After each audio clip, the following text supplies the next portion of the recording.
mi nombre es Valeria, cargo 3 Palacios de grado cuarto y hoy hablaremos sobre los sentidos de la serpiente. Comenzamos por el oído de la serpiente. Bueno, los reptiles no tienen un oído muy desarrollado. Además, los reptiles carecen de un oído externo y un tímpano, lo que hizo creer a muchos que eran animales sordos. Pero lo cierto es que poseen un hueso conocido como la columela auris, que es similar a los estribos de los mamíferos. La columela auris está envuelta en tejidos y conectada al líquido del oído interno, por lo que transmiten las vibraciones. La vista de la serpiente. El ojo de la serpiente es muy parecido al de otros vertebrados, aunque las serpientes tienen una escama ocular que muda junto a la piel y que es transparente en lugar de un párpado. Algunas serpientes, como las subterráneas, poseen ojos primitivos, lo que no detectan colores. A pesar de ello, la mayoría de las serpientes, en especial las diurnas, poseen pupilas redondas con conos y bastones. Las células encargadas de diferenciar detalles, luz y color. Los sentidos y calor de la serpiente. Sin embargo, esta detección de luz infrarroja es lo que hace algunas serpientes auténticas especialistas en la detección de presas. Serpientes como las de cascabel, las pitones o las boas pueden detectar variaciones térmicas de hasta 0,001 centígrados gracias a sus cavidades termorreceptores. Esto quiere decir que las serpientes detectan el calor o la temperatura, lo que las ayuda a cazar o esconderse de sus depredadores. El olfato de la serpiente. Uno de los sentidos de la serpiente más llamativos es el olfato. Poseen un órgano conocido como el órgano Vomeronas, también llamado de Jacobson. Está presente en muchos animales, incluso en las especies humanas, aunque muchos creen que no es funcional. Lo que hace este órgano es captar feromonas y otros compuestos químicos, muchos de los cuales no pueden ser captados por el sentido del olfato clásico. Muchas gracias.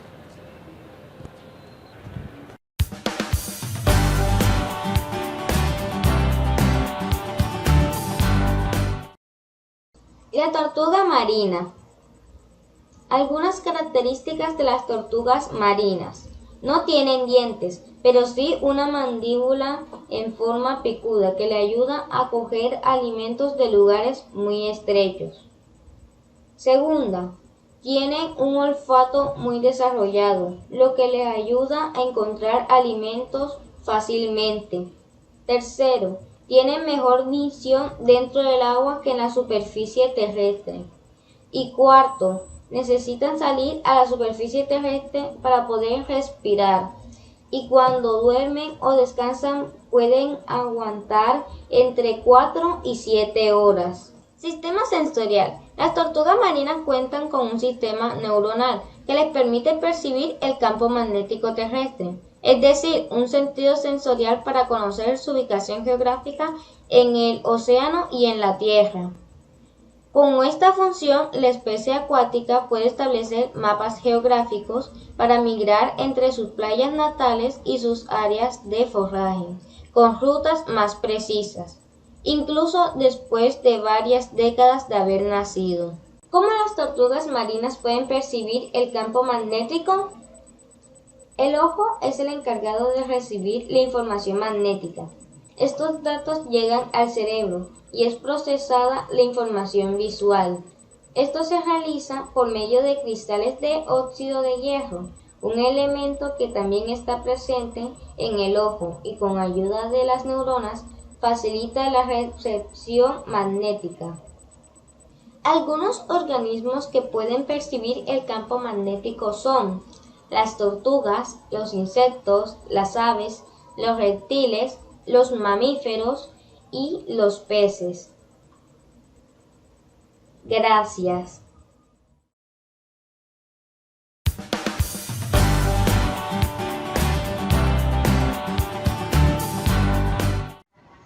Pepe el Sagrado Quinto, el pez sierra.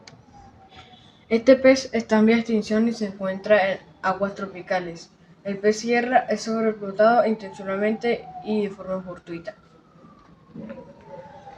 Los ejemplares atrapados accidentalmente rara vez son devueltos al agua, ya que son difíciles de separar de las redes y resultan tanto peligrosos para los pescadores.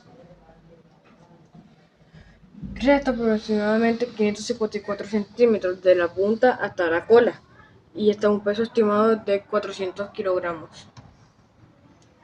Habita en bahías someras y estuarios, también en la boca de los ríos en una profundidad de 88 metros desde Carolina del Norte hasta Argentina. Salvemos a los animales en vía de extinción. Gracias.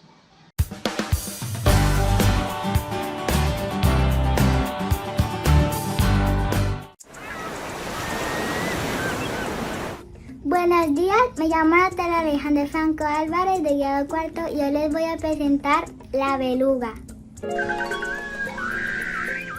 La beluga, Delfinapteros leucas, también llamadas ballenas blancas, es una especie que habita en la región ártica o cerca del Polo Norte, aunque también están presentes en regiones subárticas.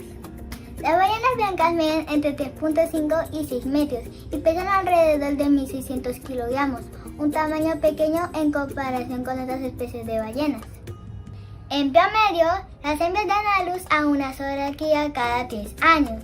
El embarazo dura entre 12 y 15 meses. Las belugas al nacer son grises e incluso marrones, con un peso aproximado de 80 kilos y se van volviendo blancas conforme alcanzan la madurez hacia los 5 años de edad.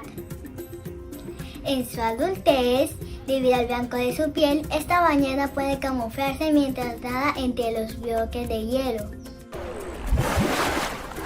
Las belugas tienen patas redondeadas, carecen de aleta dorsal en su espalda y tienen dientes, pero no son largos ni afilados. Por esta razón, estas ballenas chupan su comida, asegurándose de que sea pequeña, para que no quede atrapada en su garganta. Entre los alimentos que consume se encuentran pescado, camarones, caracoles, cangrejos o pulpos pequeños. Las belugas son muy sociables, viven en grupos de 2 hasta un máximo de 25 miembros, liderados por un macho dominante. Además, son bastante juguetonas, se escupen agua entre sí y se persiguen unas a otras por diversión.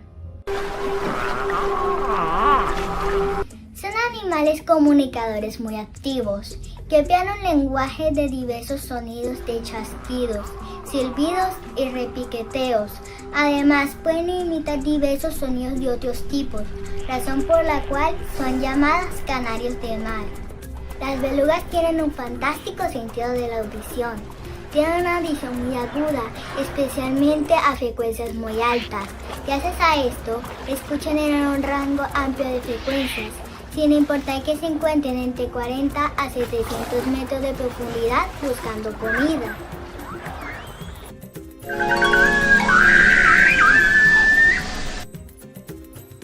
La beluga posee un bulto en su frente llamado melón, que le permite dirigir los sonidos que emite hacia el mar. El melón se adapta y cambia de forma a propósito para crear diferentes sonidos. Además, el bulto es esencial para que la ballena blanca pueda emitir y recibir sonidos por medio de la ecolocalización o el uso de ondas sonoras para determinar la ubicación de objetos dentro del océano. Durante la ecolocalización, una beluga produce sonidos en forma de kick. Estos kicks se reflejan en los objetos del entorno y vuelven al animal en forma de ecos. Los ecos pasan a través del canal lleno de grasa de la mandíbula inferior hacia el oído. El animal puede procesar estos ecos en el oído y el cerebro, permitiéndole percibir información sobre el objeto, como por ejemplo el tamaño, la forma, la densidad y el material con el que está compuesto. Toda la información recibida le indica a la beluga dónde puede encontrar comida, donde hay agujeros bajo las placas de hielo para salir a respirar, así como dónde movilizarse para sobrevivir en las oscuras profundidades del océano. ¿Y tú conocías a las ballenas blancas? Espero que hayas aprendido tanto como yo. Nos vemos. Bye.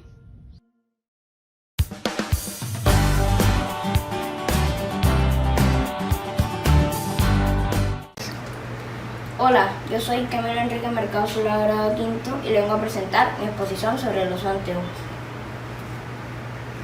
Oso de anteojos es el único oso que habita en Sudamérica y es considerado el mamífero más grande del continente. Oso de anteojos y oso Kodiak. Aquí podemos ver en la imagen que este puede ser el oso Kodiak y este el oso de anteojos. Los machos adultos del oso de anteojos pesan 100 y 200 kilogramos. El oso Kodiak puede pesar más de 650 kilogramos. Las hembras adultas de oso de anteojos solo pesan entre 30 y 85 kilogramos. Peligro de extinción. La destrucción de su hábitat y cacería indiscriminada para la utilización de algunas partes de su cuerpo en la medicina tradicional.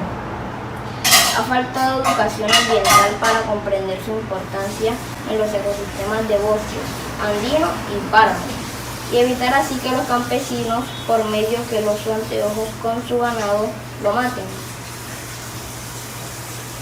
La alimentación. Pueden ser omnívoros y herbívoros, comen pescado, huevos y entre otros alimentos.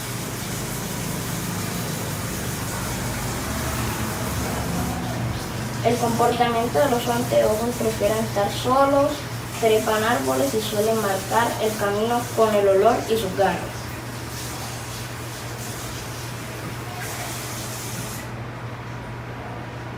Estado de conservación: la destrucción de su hábitat y la caza por parte del hombre.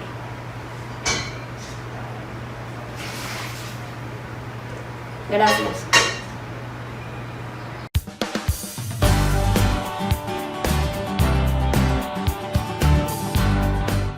Ayudemos al planeta. Extinción de las especies jaguar, pantera onca, por Jaime Alejandro Quintero Pérez. Características generales. El jaguar es el felino más grande que habita en América. Posee una visión binocular nocturna, agudo sentido del olfato y de la vista. Su hermoso pelaje está cubierto por rosetas que le sirven como camuflaje al momento de cazar. No atacan a los hombres. De hecho, cuando hay presencia de ellos tratan de esconderse. Se alimentan de aves, peces, ciervos, etc. De cachorro viven con su madre hasta los 2 años. Su gestación dura entre 90 y 110 días. Las causas de la extinción de los jaguares. Los jaguares están siendo perseguidos por los cazadores. Los cazadores venden sus pieles y elaboran productos como abrigos, bolsos y llaveros, etc. Esta, lamentablemente, es una de las principales causas de la extinción de los jaguares. La destrucción del hábitat de los jaguares está siendo devastadora durante los últimos 50 años. Esto es debido a los incendios forestales y a la tala ilegal de árboles. Asimismo, otras actividades humanas, como la ganadería y la agricultura, están disminuyendo poco a poco el hábitat de los jaguares, haciendo que les sea mucho más difícil encontrar una presa para subsistir. Distribución en la tierra. El jaguar habita en los bosques tropicales y templados de México, hasta Brasil y una pequeña parte de Argentina. Sin embargo, en los últimos años, su hábitat se ha reducido considerablemente debido a la destrucción de los ecosistemas donde habita.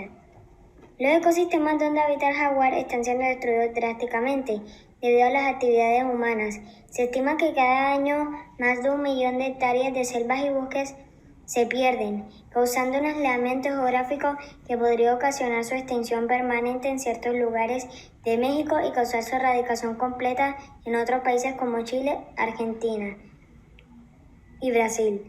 No conforme con esto, están muy amenazados debido a que los ganaderos los cazan para mantenerlos lejos de su ganado y los cazadores furtivos para traficar sus pieles. ¿Cómo puedo ayudar al jaguar? Nunca practiques cacerías de ningún tipo o compres pieles de animales. Procura tampoco comprar animales silvestres como mascotas ni recuerdos hechos con partes de ellos. En tu trabajo y en la escuela, trata de usar papel reciclado, no desperdiciar hojas y llevarlo a un depósito de reciclado para que ese papel se pueda volver a usar. Si haces esto, estás ayudando a conservar su hábitat natural y de muchos otros animales. Evita comprar muebles hechos con maderas exóticas, ya que las selvas y bosques están siendo destruidas para la obtención de maderas y a su vez están acabando con el hábitat de muchos animales. Y asimismo denuncia los incendios forestales y procura no hacer fogatas.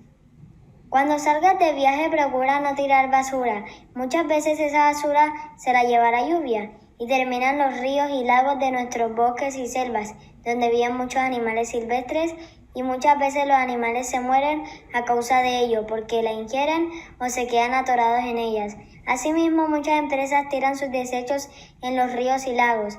Tenemos que denunciar a las empresas o a las personas que lo hagan ante las autoridades. No asistas a los circos. Los circos usualmente maltratan mucho a los animales y los lastiman, enseñándoles trucos a base de golpes y maltrato. Además, no los tienen en condiciones adecuadas, por lo general los albergan en jaulas muy pequeñas. Datos curiosos. Balam en maya significa jaguar. En la cultura maya, el jaguar representa al universo. Existe una variedad más oscura que se lo conoce como jaguar negro. Muchos le dicen pantera. Sin embargo, lo único que cambia es el pelaje. Esta variedad solo se puede encontrar en Sudamérica. Los jaguares pasan mucho tiempo lamiéndose su pelaje para eliminar todo olor de su presa y no ahuyentar a la siguiente presa.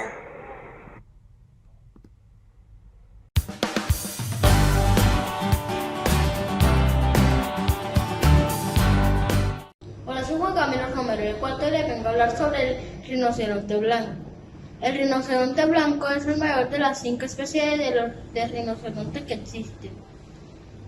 Es el cuarto animal terrestre más grande y el cuarto mamífero terrestre más pesado, alcanzando a pesar hasta 4 toneladas y media. Vive en la sabana africana y tiene 2 cuernos. Se alimenta preferiblemente de hierbas que se encuentran en el suelo. Las hembras paren cada 4 o 5 años. Ya cuando la primera cría ya está crecida.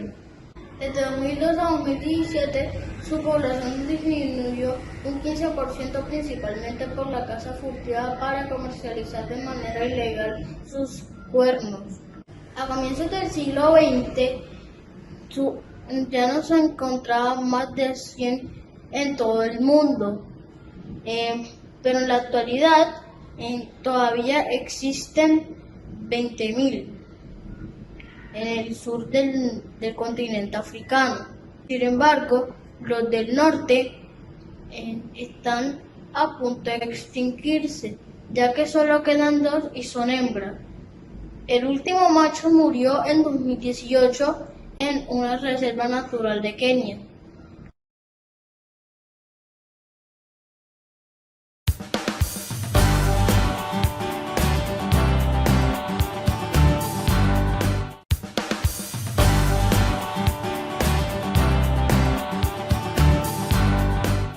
Huella de carbono. ¿Qué es el carbono? El carbono es un elemento químico que puede encontrarse en distintas formas en la naturaleza. Junto con el hidrógeno forman los hidrocarburos. esenciales para la industria y el transporte, y combinado con el oxígeno se convierte en CO2, que es un gas de efecto invernadero. ¿Qué es el efecto invernadero? Es un proceso natural por el cual los gases en la atmósfera atrapan la radiación que la Tierra emite al espacio. Al calentarse su superficie por la radiación solar, este efecto logra una temperatura que hace posible la vida en la Tierra. Sin embargo, por los impactos negativos del hombre sobre el ambiente, el efecto está acelerado, y esto se traduce en un calentamiento superior al necesario para la vida y para el correcto funcionamiento de ecosistemas.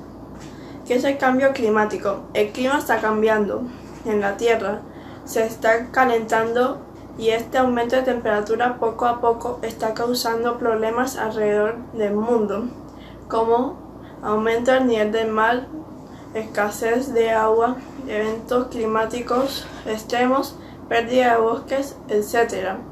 A este conjunto de cambios que está atravesando nuestra Tierra se le conoce como cambio climático. ¿Qué es la huella de carbono? La huella de carbono permite medir los impactos diarios del hombre sobre el ambiente.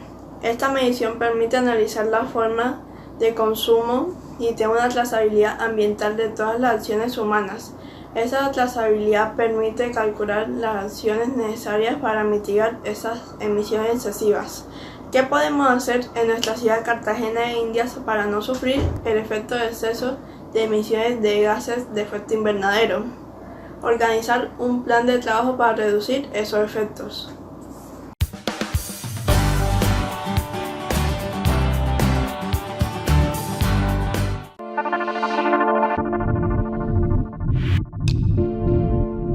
Hoy les voy a hablar del petróleo.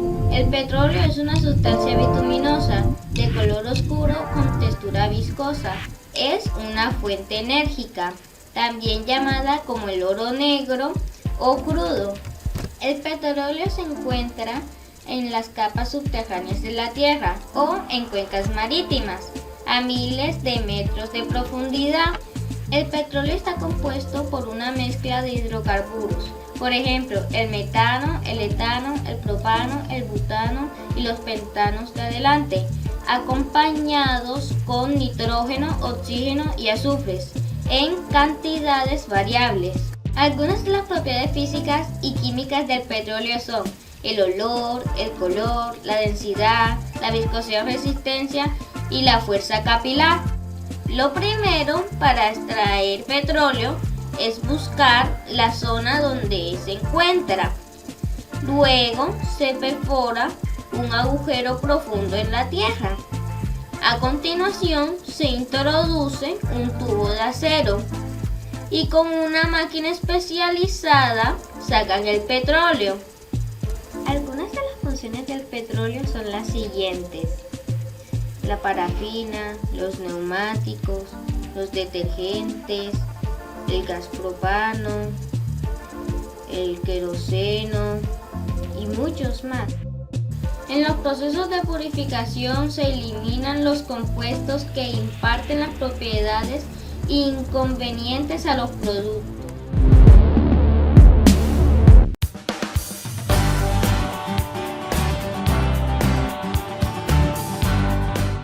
Compañeros de primaria, en el día de hoy les voy a hablar sobre la importancia de los amigos en la salud.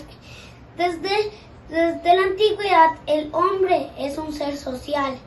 La palabra proviene del latín, que significa amigos. En la adolescencia es más fácil tener amigos porque en la amistad de florecer. Y en un estudio de Estados Unidos se ha encontrado que si tienes muchos amigos tienes una probabilidad de vivir más.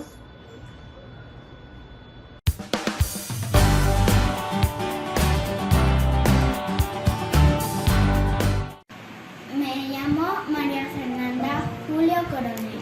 Os voy a hablar sobre la salud visual, cómo cuidar mis ojos. Soy de el grado primero, Centro de Enseñanza Precoz Nuevo. El sentido de la vista. El órgano de la vista es el ojo. Los ojos trabajan desde el momento en que nos levantamos hasta que nos volvemos a cerrar para irnos a dormir. Reciben toneladas de información sobre el mundo que nos rodea, como formas, colores, movimientos y mucho más. Envían información al cerebro para que la procese y pueda saber qué ocurre fuera de nuestro cuerpo y también podamos aprender. La salud visual es más que ver bien.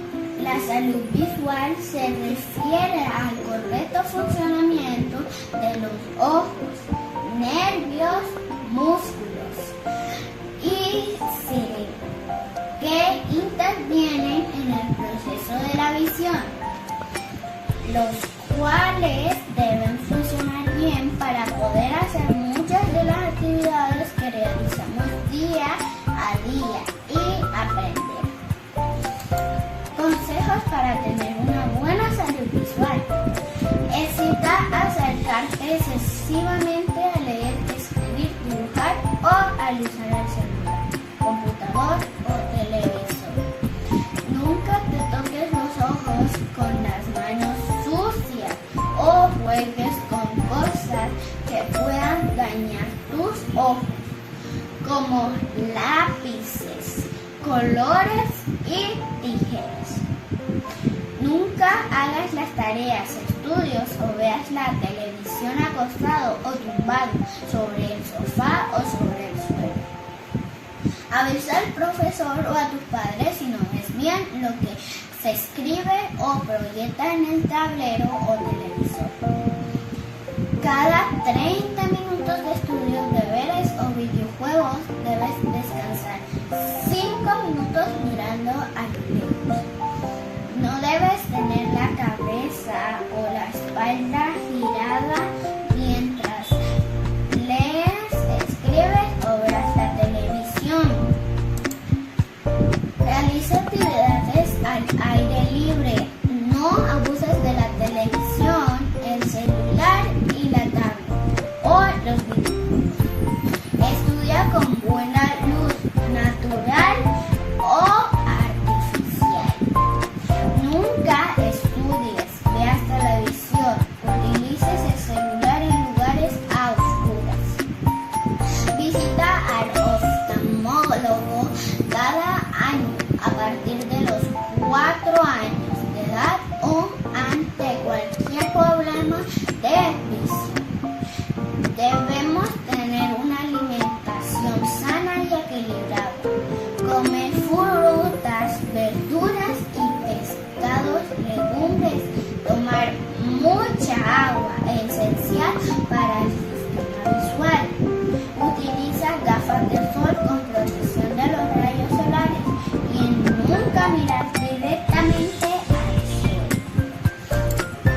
Con estos consejos vas a cuidar de tu salud visual. Muchas gracias.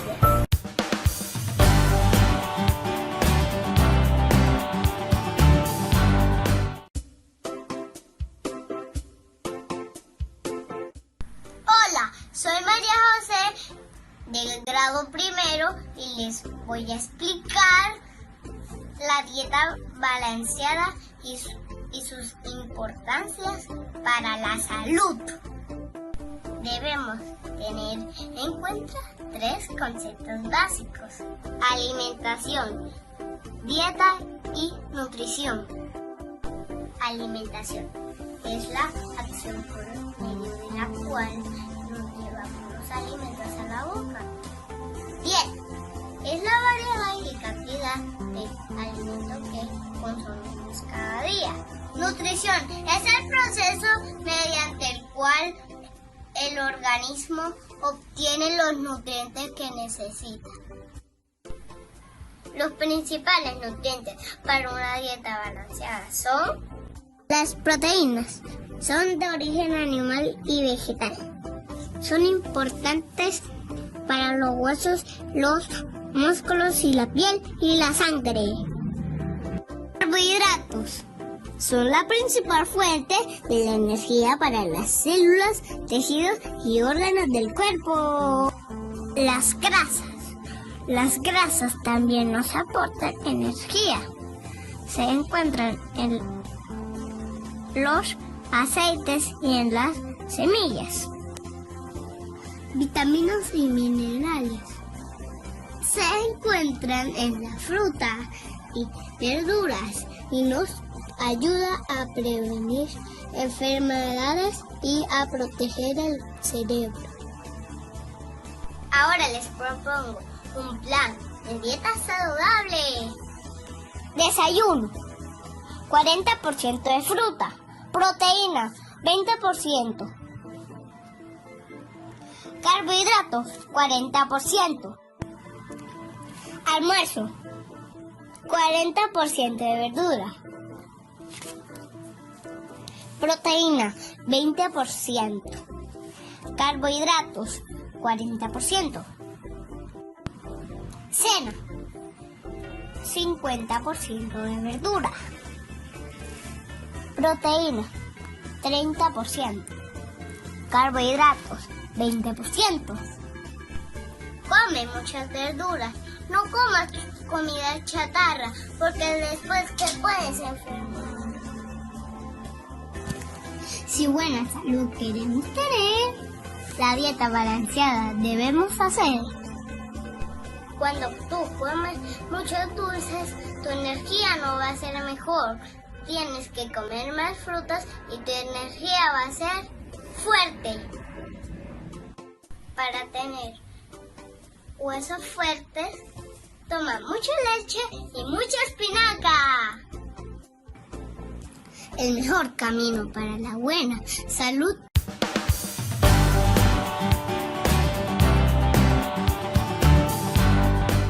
La donación de sangre de Javier Peñalosa de Rabaquinto. La donación de sangre es total la extracción de sangre con todos sus componentes. Es un procedimiento seguro y sencillo que tarda aproximadamente 30 minutos, en el cual el proceso de extracción es de 7 a 8 minutos. El volumen que se extrae es de 450 mililitros de sangre. ¿Por qué donar sangre? Una donación puede salvar 3 vidas. La sangre no se puede fabricar. La única fuente es solo a través del ser humano. La donación de sangre es un acto seguro y nada doloroso. La donación de sangre se considera un estilo de vida saludable. Es una manera rápida y segura de ayudar a los demás. La donación es altruista y solidaria y responsable. ¿Cuál es el procedimiento para donar sangre? Paso 1. Realizar el proceso de verificación con documento de identidad del donante diligenciamente del formato de donación.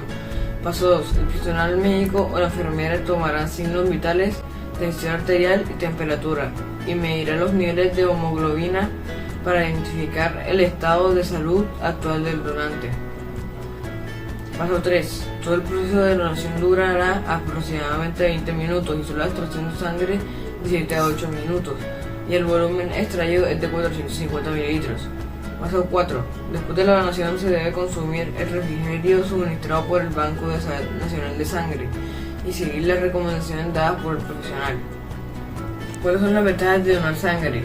Donar sangre no engorda ni debilita, sino todo lo contrario, pues los órganos se reciben sangre joven al producirse células nuevas, glóbulos rojos que transportan oxígeno fresco. Mejora el proceso de circulación, permitiendo mayor oxigenación a tejidos del cuerpo. ¿Para qué se transfunde la sangre?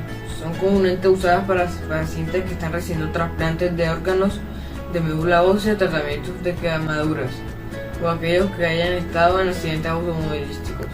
Los pacientes de cáncer son uno de los más receptores de sangre más comunes. Incapacidad de producir suficiente sangre. Algunas enfermedades y tratamientos pueden afectar negativamente la capacidad de la médula ósea para fabricar sangre. Por ejemplo, la quimioterapia reduce la producción de nuevas células sanguíneas.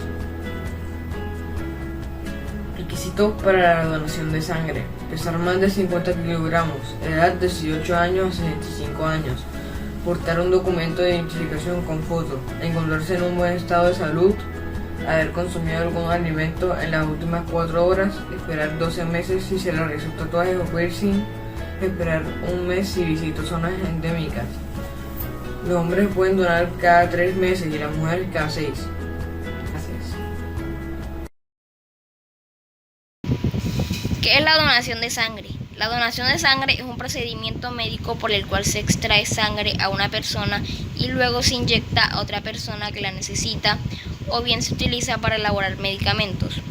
La persona que dona sangre se llama donante o donador A, según el país. ¿Qué normas médicas y gubernamentales regulan esta actividad?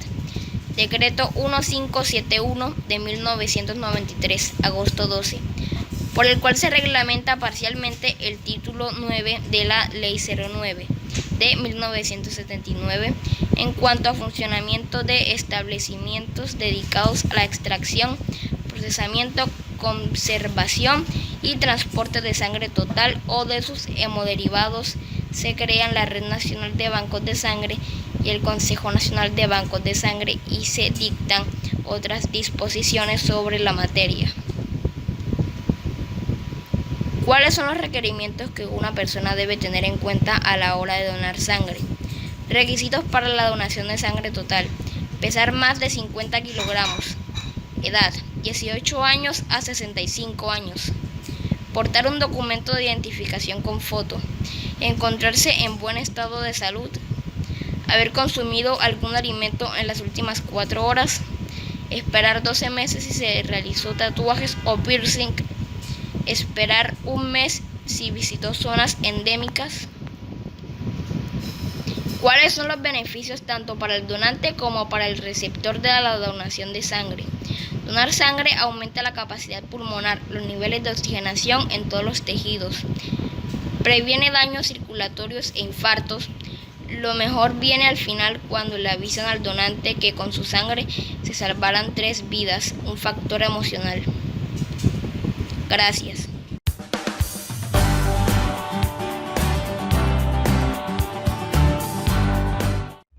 Hola, soy Mariana Manegas de grado quinto. Hoy hablaremos sobre la donación de órganos.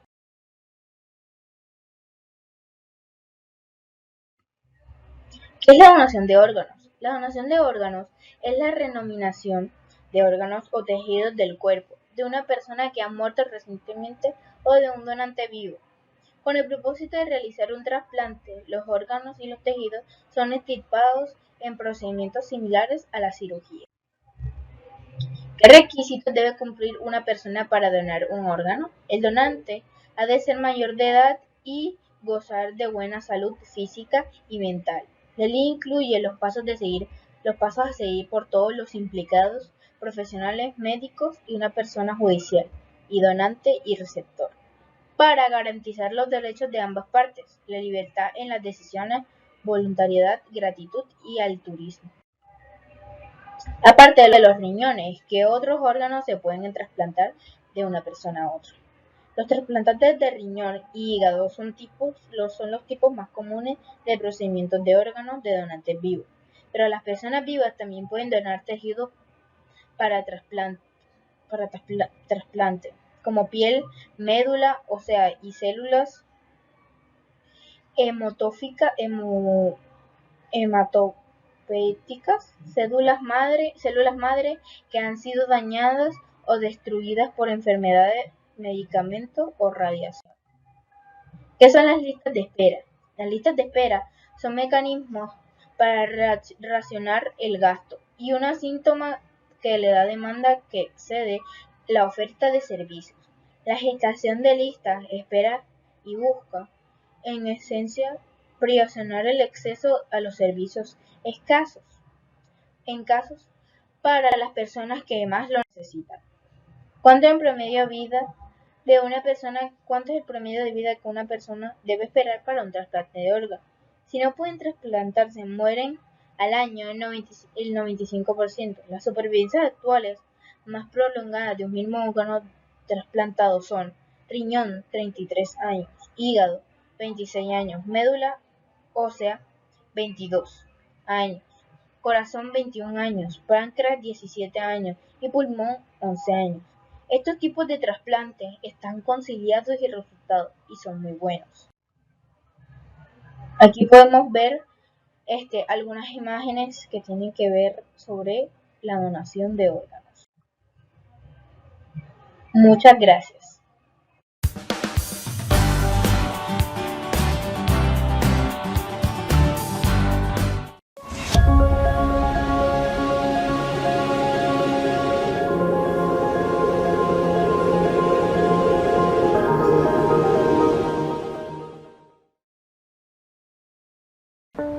Hola amigos, soy Juan Manuel Juncoa, estudiante de segundo grado del Centro de Enseñanza Precoz Nuevo Mundo.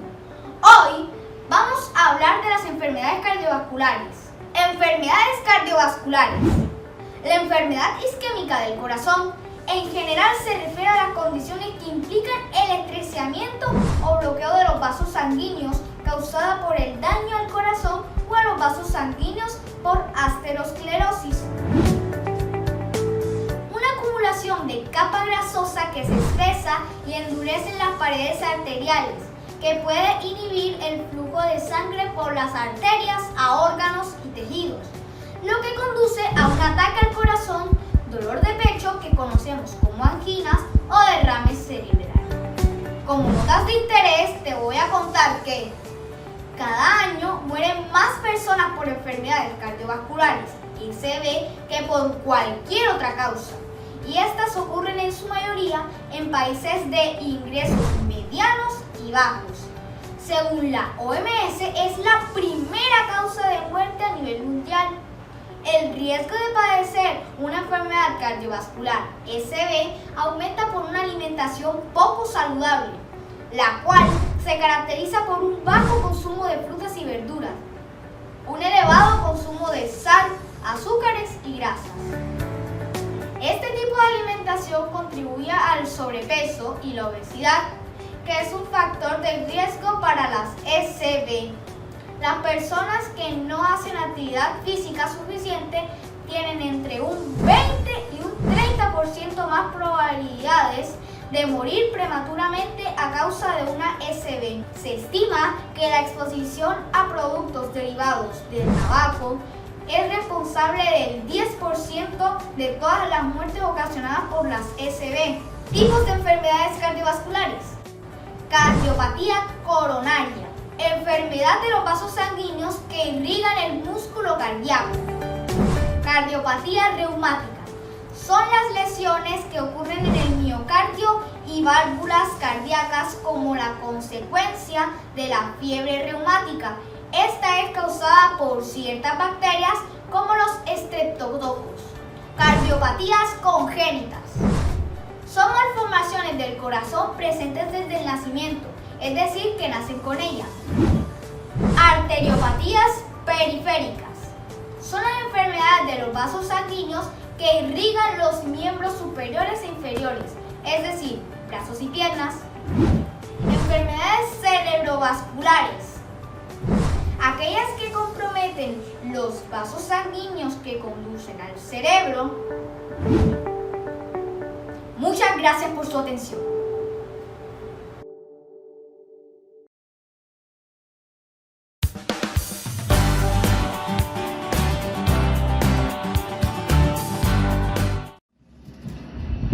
Hola, ¿cómo están?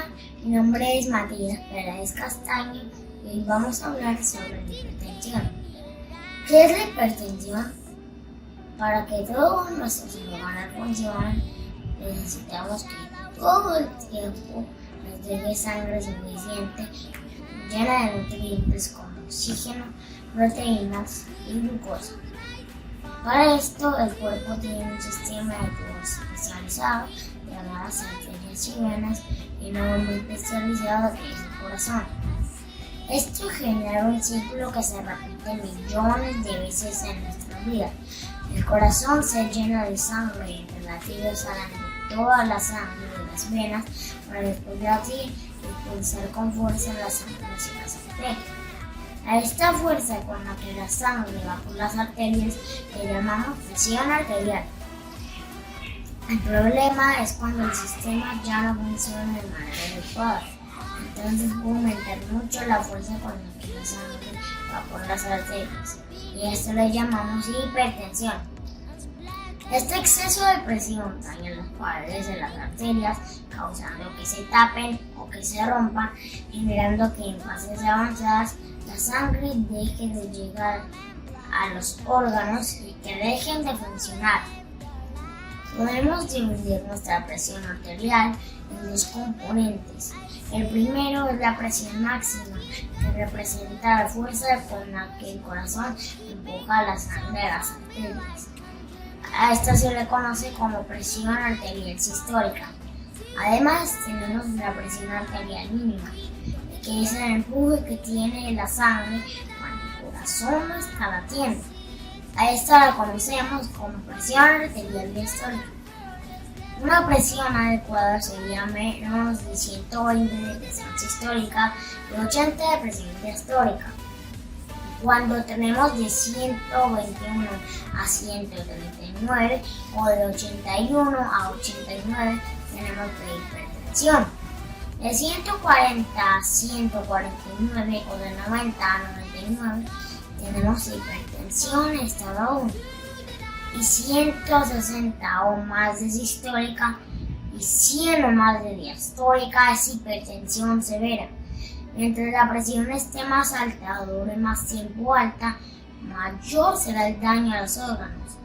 Los principales órganos afectados por la hipertensión son el riñón, causando insuficiencia renal, los ojos, causando ceguera, y los vasos de las extremidades, causando dolor crónico y debilidad, y puede impedir que llegue suficiente sangre al corazón y al cerebro, causando infartos en ocasiones fatales. Las principales causas de esta enfermedad son el sobrepeso y la obesidad, el consumo de sustancias como alcohol y tabaco, comercial en exceso y la falta de ejercicio y la edad que tenemos. Como no podemos sentir la presión arterial, pueden pasar años sin que tengamos ningún síntoma. Podemos tener una presión peligrosa y no sentir ni dolor de cabeza, ni mareos, ni alteraciones en los ojos, ni nada. Por lo que es muy importante revisarse al menos cada 6 meses, aunque no tengamos ningún síntoma.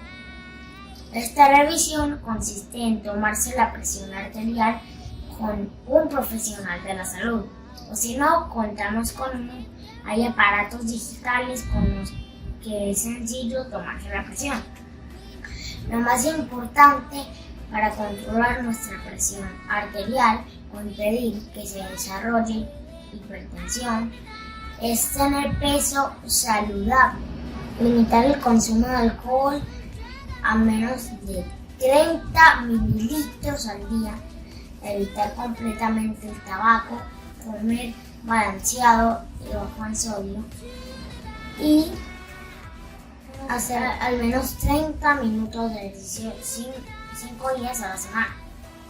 Es igualmente importante seguir las indicaciones de tu médico y tomar los medicamentos en su caso tal como te lo indica, y cuidar otros factores que pueden acelerar el daño causado por la hipertensión, como el colesterol alto, la diabetes y otras enfermedades que pueden dañar tu vaso sanguíneo.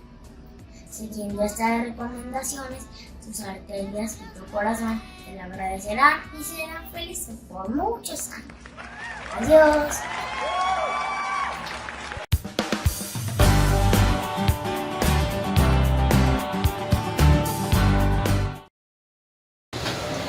Bueno, mi nombre es Matías Ruiz de grado segundo. Hoy les voy a hablar sobre una enfermedad del sistema digestivo como es la obesidad. El sistema digestivo es el encargado de la digestión y si nosotros no tenemos unos hábitos buenos de alimentación, nos lleva a esta enfermedad. ¿Qué es la obesidad? La obesidad es una enfermedad compleja que consiste en tener una cantidad excesiva de grasa corporal. Los tipos de obesidad son obesidad de grado 1, es de bajo riesgo y su índice de masa corporal es de 30 a 34,9 de masa corporal. La obesidad de grado 2 es de riesgo moderado, su índice de masa corporal es de 35 a 39,9. Obesidad de grado 3 es lo mismo que la obesidad mórbida. La obesidad de grado 3 es de alto riesgo y su índice de masa corporal es de 40 o más. Obesidad de grado 4, que es la obesidad extrema, tiene un índice de masa corporal de 50 o más. Las causas de la obesidad son edad, que es para el poco ejercicio, sexo femenino, que es el embarazo, la raza, afrodescendientes, alimentación poco saludable, las grasas, las calorías, el sedentarismo, el poco ejercicio, factores conductuales son el tabaquismo y el alcohol. Y los factores genéticos son hereditarios. Los síntomas de la obesidad son el principal, el aumento de peso, las dificultades para dormir, el dolor de espalda o en las articulaciones, sudoración excesiva, intolerancia al calor, infecciones en los pliegues cutáneos, fatiga, depresión y sensación de falta de aire. Los signos de la obesidad: la piel se engruesa y oscurece en algunas partes del cuerpo, aparición de estrías, edemas y varices de extremidades inferiores, índice de masa corporal mayor a 30 kilogramos, circunferencia de cintura superior a 102 centímetros en hombres y 88 centímetros en mujeres. Las complicaciones en la obesidad son la enfermedad cardíaca, la diabetes, la hipertensión arterial y ciertos tipos de cáncer. ¿Cómo prevenir la obesidad? Llevar una vida saludable que incluye alimentación sana con equilibrio calórico, la práctica de ejercicio o deporte. Los tratamientos para la obesidad: la alimentación, reducir el aporte de calorías, elegir alimentos más saludables, planificar las comidas, y en el ejercicio, reducir el sedentarismo, tratamiento farmacológico, tratamiento quirúrgico, como es el bypass. Gracias.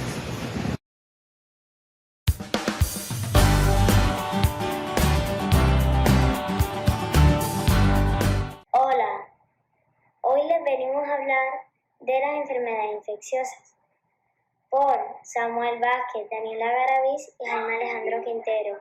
Samuel Vázquez les estará hablando de la rabia, Daniela Garaviz les estará hablando del ébola y yo les estaré hablando del VIH. Primero les voy a explicar qué es una enfermedad infecciosa. Las enfermedades infecciosas son trastornos causados por organismos como bacterias, virus, hongos o parásitos.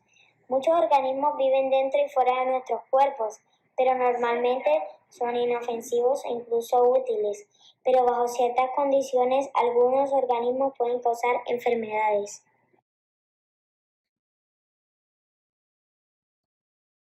¿Qué es el VIH? El VIH son las siglas de Virus de Inmunodeficiencia Humana. El VIH interfiere en el sistema inmunológico. Este sistema nos protege de enfermedades, infecciones y virus.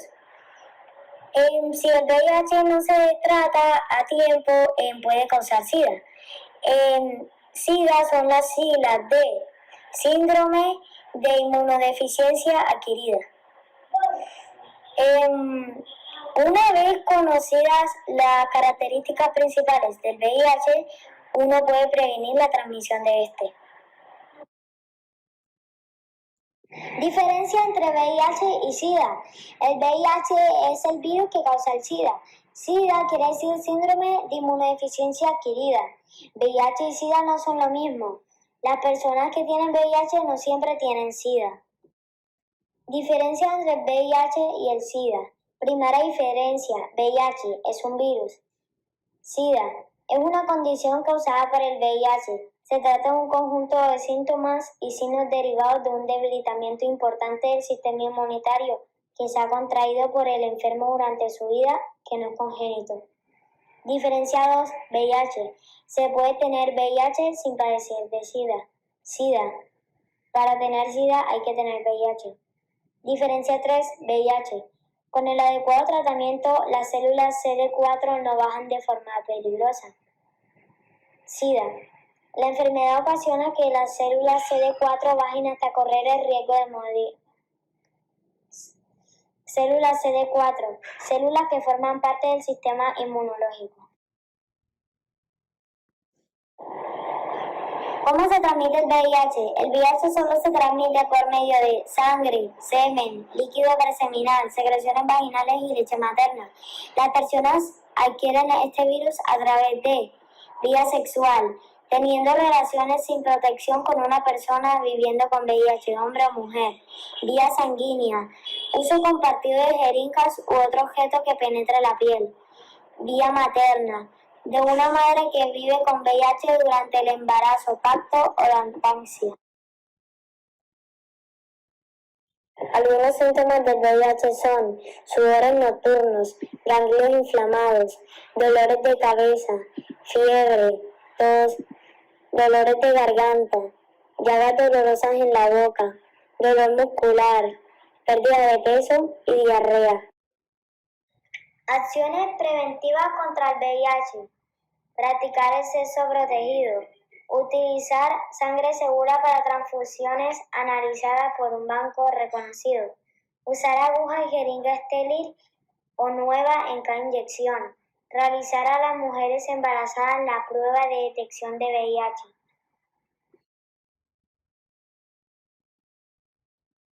Buenos días, me llamo Samuel David Vázquez Espilla. Hoy les voy a presentar una enfermedad infecciosa llamada la rabia. ¿Qué es? La rabia es una enfermedad viral que es mortal pero prevenible. Se puede propagar a las personas y a las mascotas si se le muerde o rasguña un animal contrario. En los Estados Unidos la rabia se encuentra mayormente en los animales silvestres. ¿Qué animales lo contienen? La rabia lo pueden tener los animales silvestres como murciélagos. El ébola y cómo surgió.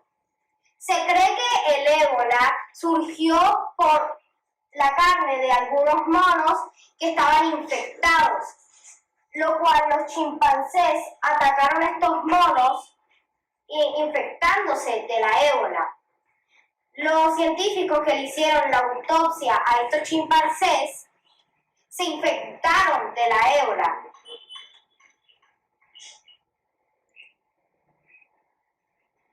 ¿Qué es la ébola?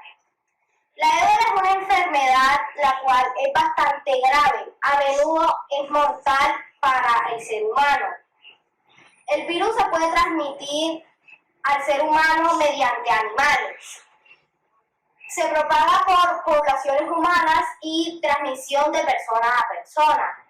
Su tasa de letalidad, que es de aproximadamente el 50%, que anteriormente era de 25 a 90%.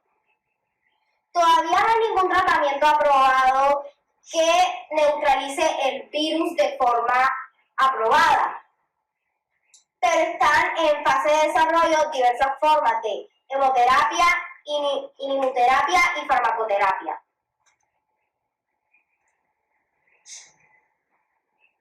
Síntomas de la ébola. Incluyen fiebre, dolores de cabeza, dolor muscular y escalofrío. Más adelante van a empezar a experimentar hemorragias y van a empezar a provocar vómitos y tos con sangre. Pueden llegar a sufrir dolores en el abdomen, en las articulaciones, en los músculos y incluyendo el pecho. Pueden llegar a tener deshidratación, escalofrío, fatiga, fiebre, malestar, pérdida de apetito y sudoración. También pueden tener diarrea, náuseas, vómitos o vómitos con sangre. También las más comunes son confusiones, dolores de cabeza, dolores de garganta, enrojecimiento en los ojos, manchas rojas en la piel o tos con sangre. ¿Cómo prevenir la ébola? Evita zonas donde se sepa que hay brotes. Lávate las manos constantemente. Evita la carne de animales salvajes. Evita el contacto con personas infectadas. Sigue los procedimientos para el control de infecciones y no manipules restos de humanos. Gracias.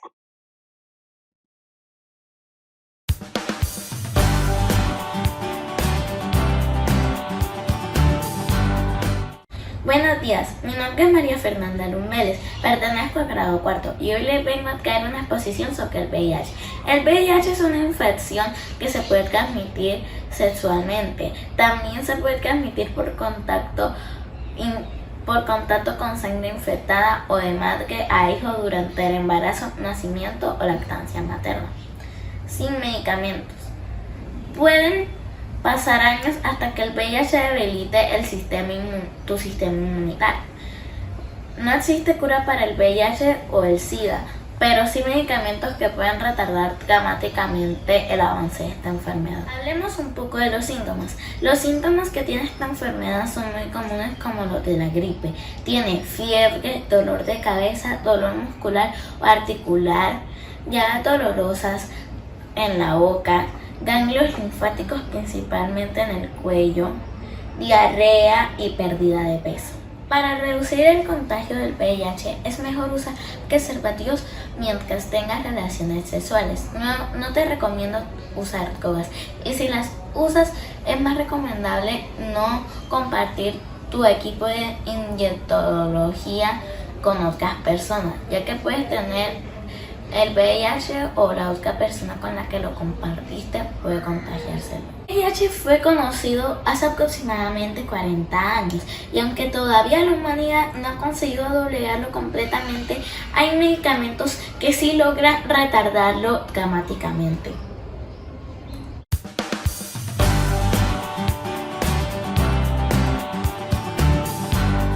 Buenos días, el día de hoy les vamos a exponer sobre las vacunas junto a mi compañera Michelle Rodríguez y mi persona Hassam Shaikh. Ok, ahora mi compañero Hassan y yo les hablaremos sobre los diferentes tipos de vacunas que existen, cómo funciona cada una, de qué manera deben ser usadas, ventajas y desventajas de estas, etc. ¿Qué son las vacunas? Estas ponen en marcha las defensas naturales del organismo y de este modo reducen el riesgo de contraer enfermedades. Estos actúan encadenando una respuesta de nuestro sistema inmunitario que reconoce el microbio invasor, por ejemplo, un virus o alguna bacteria. Este genera anticuerpos que son proteínas que nuestro sistema inmunitario produce naturalmente para luchar contra las enfermedades. Recuerda que la enfermedad y el modo de combatirlas si en el futuro nos vemos expuestos al microbio contra el que protege la vacuna. Nuestro sistema inmunitario podrá destruirlo rápidamente antes de que empecemos a sentirnos mal. En definitiva, las vacunas son una forma ingeniosa e inocua de inducir una respuesta inmunitaria sin causar alguna enfermedad. Nuestro sistema inmunitario está diseñado para recordar tras la administración de una o más dosis de la vacuna contra una enfermedad concreta. Quedamos protegidos contra ella y normalmente durante años, décadas o incluso para toda la vida Por eso las vacunas son tan eficientes en vez de tratar una enfermedad cuando ésta aparece. Evitan que nos enfermemos. ¿Qué es la inmunidad comunitaria? La inmunidad comunitaria es un concepto clave en el control de las epidemias e implica la proporción de la población inmune frente a un agente infeccioso, por haber padecido la infección de forma natural o mediante la vacunación, que permite interrumpir su circulación evitando grandes epidemias. La inmunidad comunitaria se alcanza cuando un infectado en la población genera de promedio menos de un caso secundario, lo que corresponde a un número efectivo de reproducción, o lo que es lo mismo el número medio de personas infectadas por un caso, por debajo de 1 en ausencia de ninguna intervención. Una vacuna atenuada es una vacuna creada al reducir la virulencia de un patógeno, pero aún así para mantenerlo viable. La atenuación toma un agente infeccioso y lo altera para que sea inofensivo o menos virulento. Estas vacunas contrastan con las producidas al matar el virus. En una vacuna atenuada se administran partículas de virus vivos con muy baja virulencia. Se reproducirán pero muy lentamente. Como reproducen y continúan representando antígenos más allá de la vacunación inicial, se requiere cierto esfuerzo con menos frecuencia. Estas vacunas se producen cultivando el virus en cultivos de tejidos que seleccionarán cepas menos virulentas o mediante mutagénesis o de elecciones digeridas en genes necesarios para la virulencia. Bueno, también existe un pequeño riesgo de revención a la virulencia y este riesgo es menor en las vacunas con lesiones. Las vacunas atenuadas tampoco pueden ser utilizadas por, individuos inmunocomprometidos. Ahora les voy a hablar sobre algunas ventajas y desventajas de las vacunas atenuantes. Las ventajas es que activa todas las fases del sistema inmunitario, también proporciona inmunidad más duradera, los refuerzos se requieren con menos frecuencia, estas son de muy bajo costo, tienen una inmunidad muy rápida y algunos son fáciles de transportar y administrar. Ahora les hablaré sobre las desventajas. En casos extremadamente raros, las mutaciones naturales pueden causar una reversión a la virulencia. En este caso, el virus puede volver al tipo salvaje o convertirse en una cepa completamente nueva.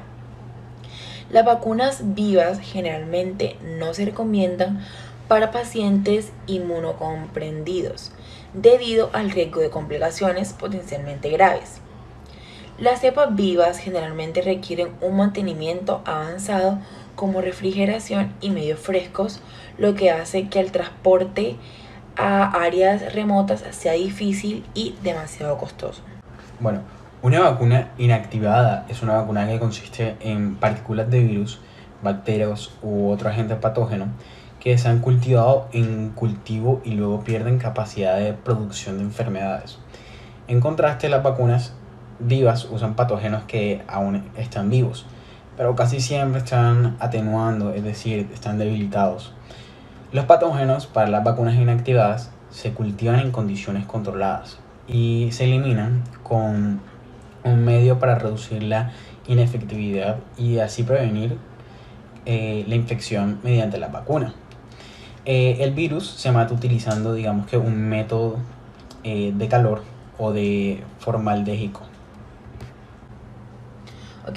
Las vacunas del toxoide son aquellas que utilizan toxoides como antígenos para inducir una inmunorespuesta en la protección contra las enfermedades causadas por las toxinas secretadas por las bacterias específicas.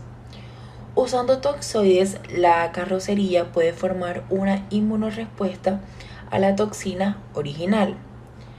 Pero puesto que el toxoide es una forma debilitada de la toxina, no puede llevar ninguna toxicidad o enfermedad toxina inducida, comparado a otras vacunas.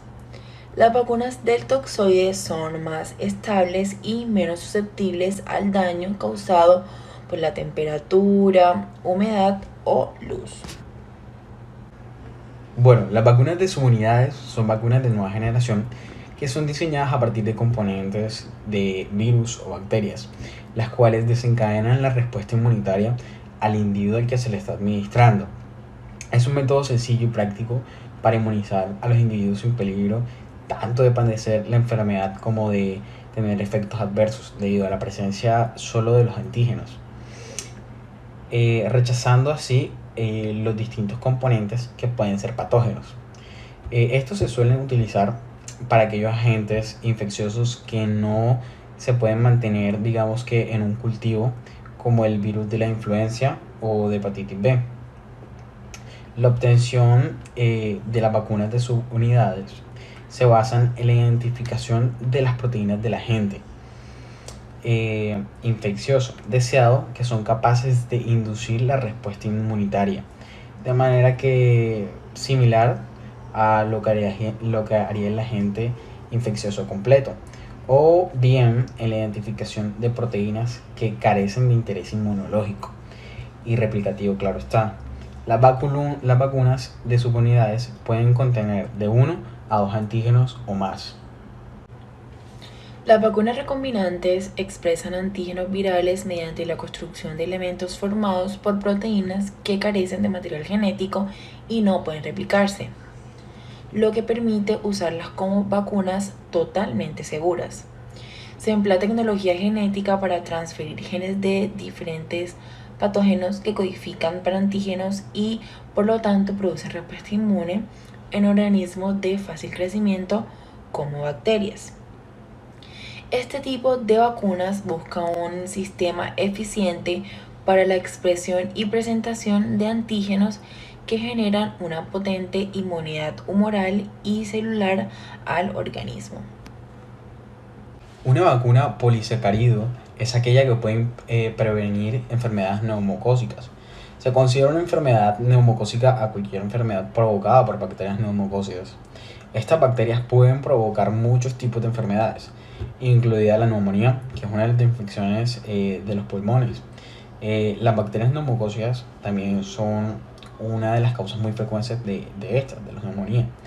Aparte de una neumonía, las bacterias neumocócicas también pueden provocar las siguientes, como la sinusitis, las infecciones de oído, la meningitis, que es la infección del tejido que recubre la parte del cerebro y la médula espinal, y bacteriemia, que es una infección del torrente sanguíneo. Las vacunas combinadas. Las vacunas combinadas son aquellas en donde se toman 2 o más vacunas que podrían administrarse en forma individual y se la coloca en una sola vacuna. Entonces, en una consulta médica, su hijo recibirá 2 o 3 vacunas para protegerlo de 5 enfermedades diferentes en lugar de 5 vacunas individuales. Antes de la aprobación de una vacuna combinada para su uso, la vacuna se somete a pruebas muy minuciosas para cerciorarse de que la vacuna combinada sea tan segura y muy eficaz como cada una de las vacunas individuales que se administran por separado. Y al igual que con las vacunas individuales, existen sistemas para vigilar reacciones inusuales a las vacunas combinadas, que se detectan solo después de que la vacuna se haya utilizado en forma generalizada.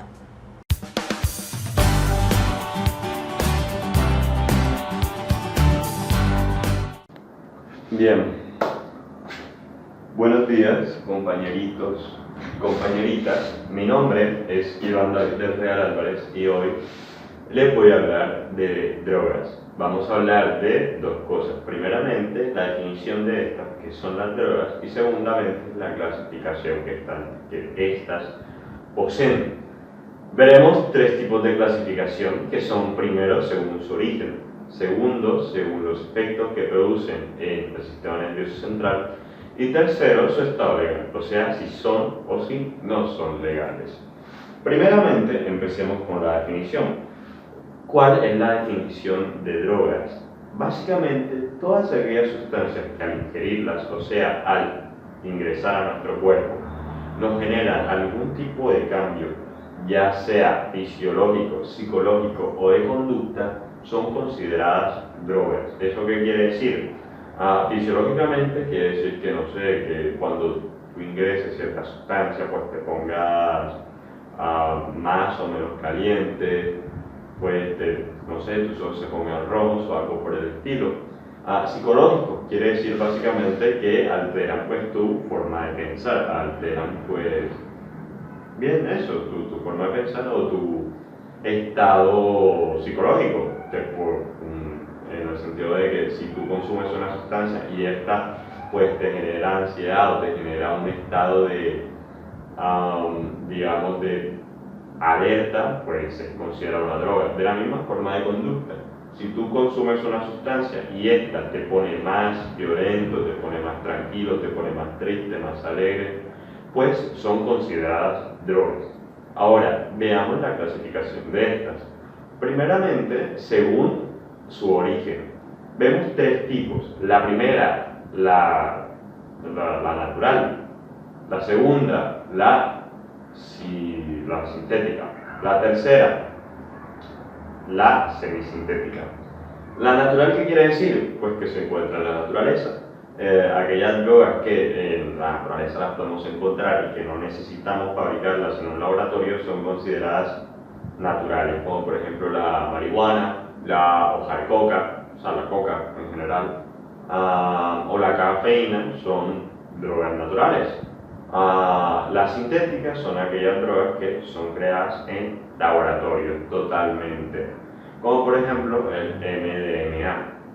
Las semisintéticas son curiosas porque son drogas las cuales tienen un iniciador, o sea, la sustancia que nos genera el cambio en nuestro cuerpo, pues proviene de la naturaleza, sin embargo viene contenido en pues una sustancia sintética. Aquí pues podemos ver, por ejemplo, sustancias como por ejemplo la heroína.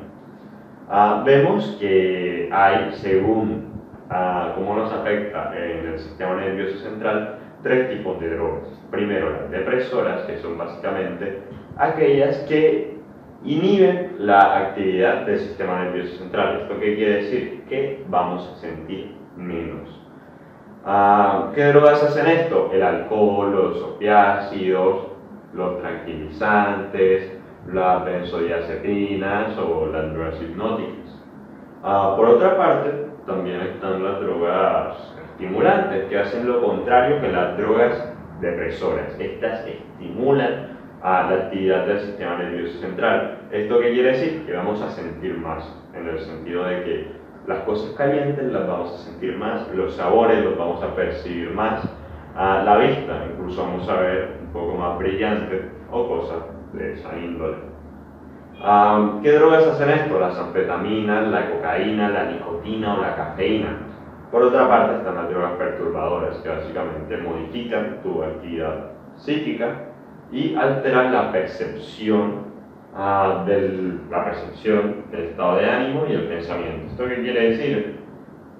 Pues que vamos a alucinar. Esto quiere decir, primeramente, que son drogas que te pueden hacer pensar cosas raras, que te van a hacer ver cosas raras y que te harán sentir cosas raras. ¿Qué drogas hacen esto? El LSD, el cannabis, el MDMA o la ketamina. Por último, pero no menos importante, vemos la clasificación según el estado legal que estas posean. ¿Esto qué quiere decir? Quiere decir si son o si no son legales. Vemos las que son legales, que las conocemos de toda la vida, porque están hipernormalizadas, como por ejemplo el tabaco o el alcohol. Y vemos las ilegales, que son básicamente las drogas, como por ejemplo, dependiendo en qué ciudad te encuentres, la marihuana, el MDMA, la ketamina, los poppers y otro tipo de sustancia. Bien, eso ha sido todo. Espero que les haya resultado útil y que les haya gustado pues este video acerca de las drogas y su clasificación. Bueno, yo les voy a hablar sobre la clasificación de las drogas según su difusión y uso, las no institucionalizadas, entre las que están la marihuana, la morfina, la cocaína, el LSD, los inhalantes y opioides. Primero comenzaremos con la morfina, y esto es una sustancia controlada utilizada en premedicación, anestesia, analgesia y tratamiento del dolor. Es un polvo blanco, cristalino e inodoro, además de que es soluble en agua. La morfina se emplea legalmente con fines medicinales y es utilizada como analgésico en hospitales para tratar dolencias como lo son el dolor provocado por el cáncer, el dolor provocado por los huesos y el dolor asociado con los golpes. Ahora hablaremos de la marihuana, que esta es un poco conocida. La marihuana se fabrica a partir de la planta de cannabis y la principal sustancia química psicoactiva, o sea, la que altera la mente de la marihuana, es el delta 9 tetrahidrocannabinol o el THC. La marihuana tiene muchos efectos negativos, ya que esta distorsiona la percepción y deteriora la memoria a corto plazo y la capacidad de juicio, además de que puede disminuir el desempeño escolar o laboral y crear riesgos al conducir un vehículo. También afecta sistemas del cerebro que continúan desarrollándose hasta la etapa inicial de la adultez, por lo que el consumo regular de esta por parte de los adolescentes puede tener efectos negativos y duraderos en su desarrollo cognitivo, y esto los pondría en una situación de desventaja competitiva y posiblemente interferiría con su bienestar de varias maneras, además de que la marihuana puede ser muy adictiva. Sin embargo, también en algunos estados se permite el uso médico de esta para tratar el dolor o algunos otros síntomas. También está la cocaína, que es una sustancia estimulante poderosamente adictiva y fabricada a partir de las hojas de la planta de coca. Y los estudios genéticos han investigado un poco el cómo afecta la herencia, el cómo influye en el riesgo de la adicción a sustancias psicoactivas, incluyendo la cocaína. Y como dije antes, el abuso y la adicción de esta puede ser muy dañina en la persona. Está también el LSD, que forma parte de los alucinógenos, el cual se encuentra en un hongo que crece en el centeno y otros granos.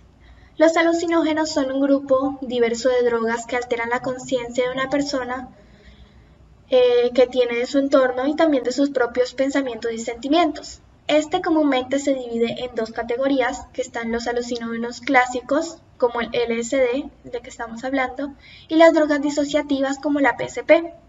Ambos tipos de alucinógenos pueden causar alucinaciones o sensaciones e imágenes que parecen reales aunque no lo sean. Además, debido al efecto de estas drogas, las personas pueden sentirse fuera de control o desconectados de su cuerpo y su entorno. Por último, también están los inhalantes, que son disolventes, aerosoles y gases que se encuentran en productos del hogar como pinturas, marcadores, pegamentos y líquidos de limpieza.